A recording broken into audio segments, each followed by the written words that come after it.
د ګوړې چای وه که کاوه وه ښه وه د ګوړې چای وه که کاوه وه ښه وه د ژمي یخه پخه شپه وه ښه وه د خاورو ګټو او د خټو جوړه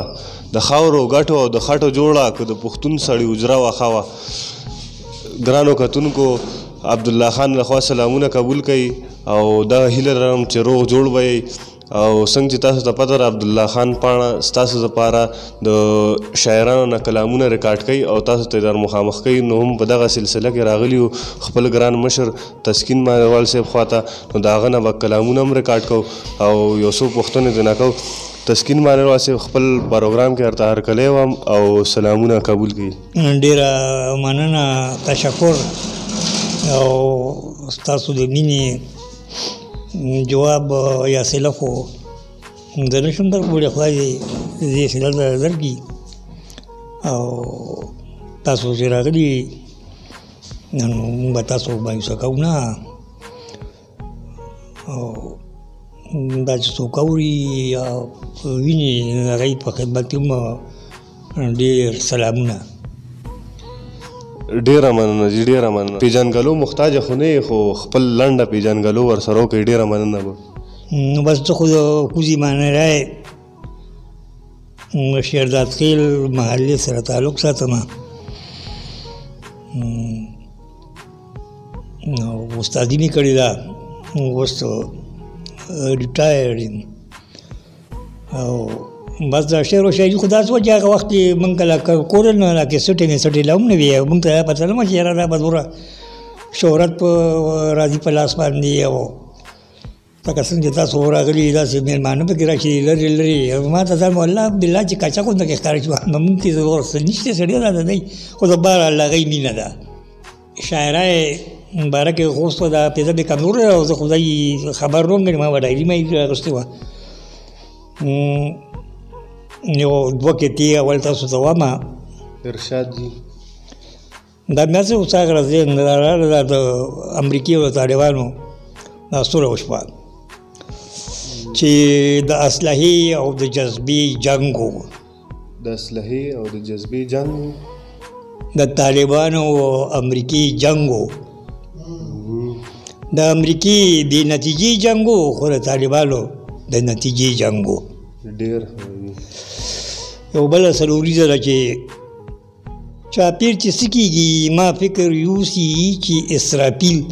ولې شپې لا نه غږوي او ما نه رنګینه شاعري مه غواړئ او د مړي کور کې څوک توری نه غږوي. ډېر ښه دی جي، ډېر ښه. د مړي کور کې څوک توری نه غږوي. ډېر ښه دی جي، ډېر ښه. باقي اوس خو داسې ذهن ته داسې خبره نه دي مخکې ورځو کې ډایجسټ کو نه هغې اردو کې یو فکر وه چې تمہارے سرخ ہونٹوں پہ سفید جھوٹ اچھا نہیں لگتا، یعنې ستا په سرو شونډو باندې سپین دروغ خوند نه کوي.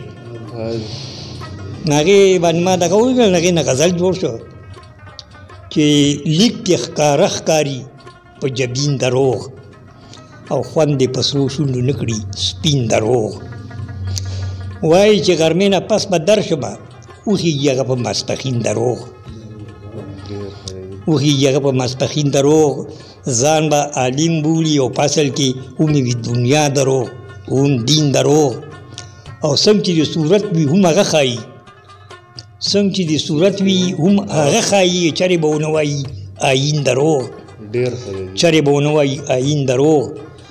او وایي چې به ټول عمر له پت پالم دې نه به نور څنګه وي سنګین دروغ، دې نه به نور څنګه وي سنګین دروغ. او ته په رښتیاو باور نه کوې نو څنګه بیا ستا ومني تسکین دروغ. ډېر ښه دی جي، ډېر ښه دی جي. او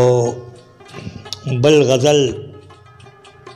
سنیم سیاسي غونډه کې هم دی ورسره چې کاروان دی چرته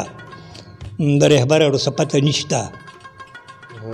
او څومره به نور ځو د سفر اړو څه پته نشته او سهار خو شو تګ به کوو ولې په کوم لور به ځو لوړه خواره ده د منظر اړو څه پته نشته لوړه خواره ده د منظر اړو څه پته نشته او څوک وایي سبا دی څوک وایي بل ورځ خبر دې نه یو څوک وایي سبا دی څوک وایي بل ورځ خبر دې نه یو او روژه په خولو یو د اختر اړو څه پته نشته هغه چې موږ ته د لر او بر نارې وهلې هغوی ته اوس د لر او بر اړو څه پته نشته هغه ته اوس د لر او بر اډو څه پته نشته زهرونه تریخ ژوند چې دې څه ناڅه خو کړی و موږ د زړګي سر دیګر دلبر اډو څه پته نشته او سره تسکین تپوس کوي خو خبر چرته به وي او دا ځای ځایږي او د در اډو څه پته نشته. ډېر ښه دی جي ډېر ښه. او بل غزل دا یادېږي چې یره مې په زړه کې د خدای پرېوته ځکه مې د لاسو پیاله یې پرېوته. ډېر ښه دی جي ډېر ښه. یره مې په زړه کې د خدای پرېوته ځکه مې د لاسو پیاله یې پرېوته او لاړه چې د چا تالاش کې روکه شوه لاړه چې د چا تالاش کې روکه شوه ډوبه شوه قبله کې سپوږمۍ پرېوته. ډېر ښه دی. ډوبه شوه قبله کې سپوږمۍ پرېوته کم مصور دا تصویر به نقش کړي کم مصور دا تصویر به نقش کړي چا نه په تنور کې ډوډۍ پرېوته چا نه په تنور کې ډوډۍ پرېوته او ترنده واپس شوله پیروته او ترنده واپس شوله لار کې د غوږله والی پرېوته لار کې د غوږله والی پرېوته او دا تصویر د څه چل پتا شوی دی او دا څه بله ستا په ځوالی پرېوته. ډېر ښه ډېره مننه. ستاسو ډېر کلامونه مشهور شوي دي تاسو هغې ته په کم نظر باندې ګورئ؟ نو څنګه چې را شاعران وایي چې سړي چې څه لیکي مثال د اولاد دي اولاد کې خو سړی فرق نه کوي خو کې زیاته مینه کوي ورسره. نو زه چې څه محسوس کړم نو هغه لکه لیکم که نه او پوره رښتیا خو څوک نشي ویلی که د قرآن تفسیر یې لیکلی که نه خو پوره رښتیا نشي ویلی او اوس هغه په خولې نه راځي لکه مطلب دا دی چې کله که غلط کار یې کړی نو هغه په لکوالي یا په دغه باندې نه خو دا نشي ویلی چې ما دا کار کړی دی خو زه نیم رښتیا وامه پوره رښتیا نشم ویلی او نیم رښتیا وامه. لکه ما یو ځای کې دا غزل ویلی چې یاران خفه وي چې مې ویني چې نشه کې پروت یم خو دوی څه خبر دي دغه وخت مراقبه کې پروت یم او آزاد مارغه خپل سړي باندې بواد وتمه اوس د مرض غوندې اکثر بندي خلطه کې پروت یم هغه سړی کلي کې نشته بهر چا له لاړ شم ځان له یوازې ټول ورځ خپله کمره کې پروت یم او د هغه یو لحظې د خوند به زه څه ووایم دا کله کله چې خپل رب ته په سجده کې پروت یم. او تسکین نه خدای نه بغیر دلته زموږ څوک دي که نه د ژوند شپې ورځې تېروو دغه اسره کې پروت یم. مطلب مې دا دی چې څه محسوس کړو هغه وایو نو ما تقریبا خپل کلام کې خلق خاکسارای وایي د ایمان باندې هم کوه ته خپل دا کې څه شی ښکاري څه دا ملامت خو دا کې چې دا خلک چې کم قدر او عزت وکړي د مخ ورځ کې په اټه کې ګرځېدل موبایل دوکانونو کې نو یو هلک را سره ملاو شو تا هغه یې ما هغه یې ما بیا بل دوکان ته ځېدلم راپسې راغی د چینګلای و داسې څه پوزیشي تو غوندې کوم پیو سره وډې راځي کوچو باندې او ته یې سړی باندې تاسو کې ته خو مېلمه دا تاسو هم د خپل مینې اظهار وکړه که نه داسې ډېر د آسټرالیا نه چې کوم نن یو پروفیسر چې کوم نن 100,000 روپۍ رالیږلي قسم دی که مالي دی ریاضي دی نو رنګ رنګ خلک پکې شته او پروفیسر و هغه سړی بوډا دي زور لکه مطلب دا دی چې ته داسې اپله دې پر سړی نو خلک قدر کوي نو ما ته خو پکې څه نه ښکاري او